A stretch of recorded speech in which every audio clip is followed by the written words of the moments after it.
ओ लड़की, तू यहाँ पे क्या कर रही है? चोरी कर रही है? चल मालिक के पास। अरे छोड़ो मेरा हाथ, हिम्मत क्या हुई मुझे हाथ लगाने की? लड़की देखी नहीं, छेड़छाड़ शुरू कर दी। तुम्हें क्या लग रहा है यहाँ पे अकेली लड़की हूँ तो छेड़ दोगे? अरे तेरी हिम्मत कैसे हुई मेरे ऊपर हाथ उठाने की?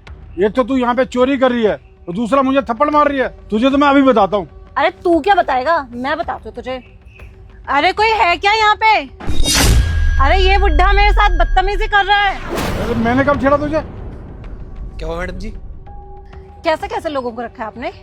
ये बदतमीज बुढ़ा मेरा हाथ पकड़ रहा है। अंकल, आपको शर्म नहीं आती क्या? अरे आपकी बेटी की उम्र की है और आप उसको छेड़ रहे हो? साहब जी मैंने इसे नहीं छेड़ा, ये लड़की झूठ बोल रही है। बकवास बंद करिए। एक तो ना आप लड़की को छेड़ रहे हो, ऊपर से सफाई दे रहे हो।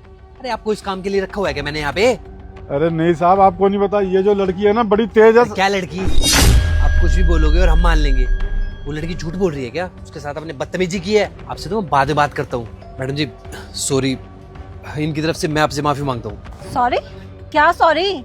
इसके खिलाफ मैं पुलिस कंप्लेन करूंगी, इसको जेल भिजवाऊंगी। हिम्मत कैसे मुझे टच करने की? अरे कितनी झूठी है तू, एक तो तेरी गलती है, ऊपर से तू मुझे बोल रही है। तू बकवास मत कर, करो पुलिस को फोन अभी। अरे नहीं नहीं, आप प्लीज ऐसा मत करिएगा, हमारे मार्ट की बहुत बदनामी हो जाएगी। इनको तो ना मैं नौकरी से निकालूंगा। मैडम जी आप प्लीज जाइए ना। बदतमीज कहीं का, आज के बाद ना किसी को छेड़ मत दियो। ये क्या हरकत थी? अरे आपको बूढ़ा आदमी समझ के, बेरोजगार समझ के मैंने आपको काम पे रखा और आप यहाँ पे लड़कियों को छेड़ रहे हो। साहब जी मेरी कोई गलती नहीं है, आप एक बार मेरी बात तो सुनिए। मैं तुम्हारी एक बात नहीं सुनूंगा अब, समझे? अभी के भी यहाँ से निकल जाओ, वरना मेरा दिमाग खराब हुआ ना तो भी पुलिस को बुला लूंगा यहाँ पे। अरे साहब जी पुलिस को बुलाने की कोई जरूरत नहीं है, वो लड़की चोरी कर रही थी। आप मेरी पूरी बात तो सुनिए, आपको सब पता चल जाएगा। अच्छा, अब खुद फंस गए तो उसको चोर बोल रहे हो हैं? अरे वो इतनी शरीफ लड़की है, उसको आप चोर बता रहे हो? चोर दिखती है वो? ठीक है साहब जी, अगर आपको मेरी बात पे भरोसा नहीं है तो आप सीसीटीवी चेक कर लो, आपको पता चल जाएगा कौन सच बोल रहा है कौन झूठ बोल रहा है। वैसे तो ये सब करने की ना मुझे जरूरत लग नहीं रही, लेकिन फिर भी आप बोल रहे हो तो एक बार दिखा देता हूँ कि आपने क्या हरकत की है।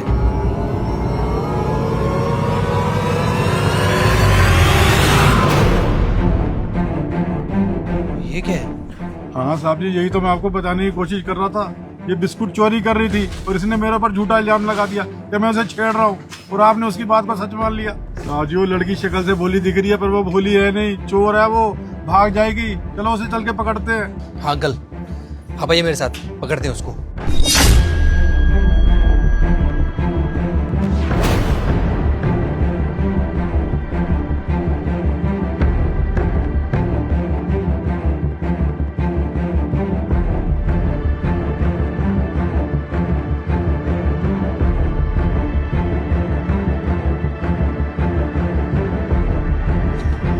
सर वो रही, पकड़ू क्या मैं उसे? नहीं नहीं, आखिर हमें भी तो पता चले किसने बिस्किट चोरी किए क्यों थे।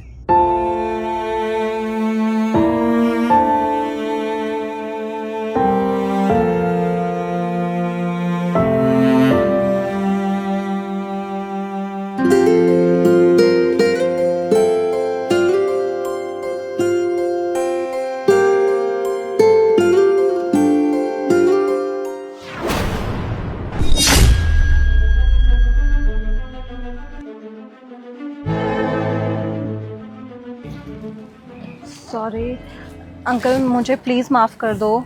मेरी ना मजबूरी थी। ये बच्चे ना मेरे पड़ोस में ही रहते हैं और इनके पास खाने पीने के लिए कुछ भी नहीं है।